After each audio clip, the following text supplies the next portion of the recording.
ایک شہر میں ایک غریب انسان لکڑیاں کاٹ کے بڑی مشکل سے اپنا گزر سفر کرتا تھا، یہاں تک کہ دن بدن اس پہ قرض چڑھتا رہا۔ ایک دن اس نے اپنی بیوی سے کہا کہ کیوں نہ میں کسی دوسرے شہر جا کے محنت کروں، کام ڈھونڈوں تاکہ ہمارا قرض اتر جائے اور ہمارے حالات بہتر ہو جائیں۔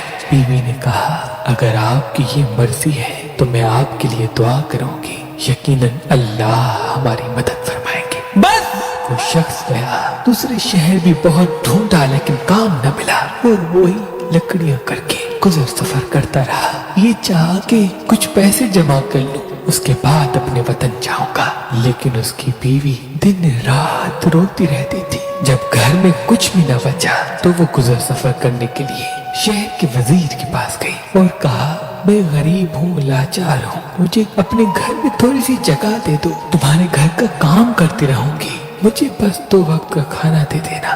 وزیر نے اپنی بیوی کو کہا اس کو گھر میں رکھ دو اور نوکروں کے ساتھ کوئی کام سمجھا دو، کرتی رہے گی۔ وہ مجبور عورت اس گھر میں کام کرتی رہی اور اپنے میاں کے لیے دعا مانگتی رہی۔ دن مہینوں میں گزرے اور مہینے سال کی طرف بڑھنے لگے، لیکن اس کا میاں نہ آیا۔ ایک رات روتے روتے جب سو جائے تو رات کو امام جعفر صادق علیہ السلام خواب میں آئے اور وہ عورت دیکھ رہی ہے کہ امام فرما رہے ہیں اے لوگوں بتاؤ آج تاریخ کون سی ہے۔ امام کے ساتھ جو امام کے چاہنے والے تھے ان میں سے کسی نے کہا آج 22 رجب ہے۔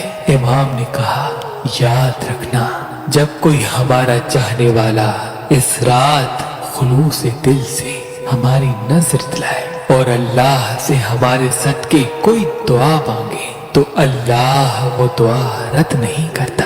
بس یہ سننا تھا۔ عورت کی آنکھ کھل گئی، فجر کا وقت تھا، وہ دیکھی تو وہ رات 22 رجب کی تھی۔ وہ صبح اٹھ کے امام جعفر صادق علیہ السلام کے نیاز کی جستجو میں لگ گئی، نیاز کیا، دعا مانگی۔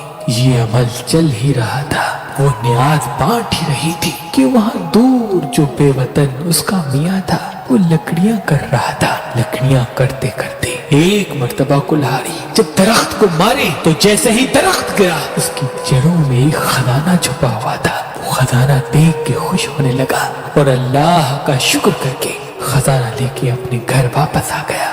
اپنی بیوی کو لے کے ایک شاندار محل بنایا اور دونوں خوش رہنے لگے۔ پھر بیوی نے میاں کو بتایا کہ یہ جو کرم ہوا ہے یہ امام جعفر صادق علیہ السلام کا صدقہ ہے۔ امام میرے خواب میں آئے تھے، انہوں نے کہا تھا کہ اس رات تم نیاز کر کے اللہ سے ہمارے صدقے دعا مانگو، تمہارے حالات بدل جائیں گے۔ وہ دونوں میاں بیوی ہر سال اس دن کو امام جعفر صادق علیہ السلام کا نیاز کرتے تھے۔ ایک دن وزیر کی بیوی چھت پہ گئی، دور سے دیکھا ایک بڑا عالیشان گھر نظر آیا۔ اپنی کنیزوں سے پوچھا یہ گھر اتنا بڑا اور شاندار بنا ہے کس کا ہے؟ کنیزوں میں سے ایک کنیز نے کہا اے شہزادی یہ اس آپ کی نوکرانی کا ہے جو کچھ برس پہلے آپ کے یہاں خادمہ تھی۔ شہزادی نے کہا اتنا بڑا محل کیسے بنا؟ جاؤ اس کو بلاؤ۔ کنیزیں جاتی ہیں، اس عورت کو بلا کے لاتی ہے۔ وہ عورت امام جعفر صادق علیہ السلام کا پورا واقعہ،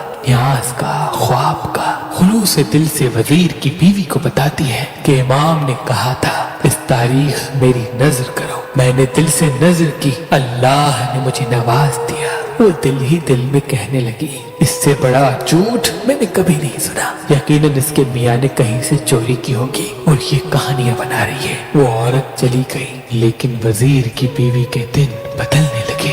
اچانک سے جو نائب وزیر کے لیے حسد رکھتا تھا اس نے بادشاہ کو بھڑکانا شروع کر دیا اور بادشاہ نے وزیر کو بلا کے پورا حساب مانگا۔ وزیر جب حساب دینے لگا تو حساب سے ہی دے نہیں پایا۔ نائب وزیر نے کہا اے بادشاہ سلامت، میں نے کہا تھا نا یہ آپ کی پیٹھ پیچھے آپ کو نقصان پہنچاتا ہے۔ بس بادشاہ کو جلا بنایا۔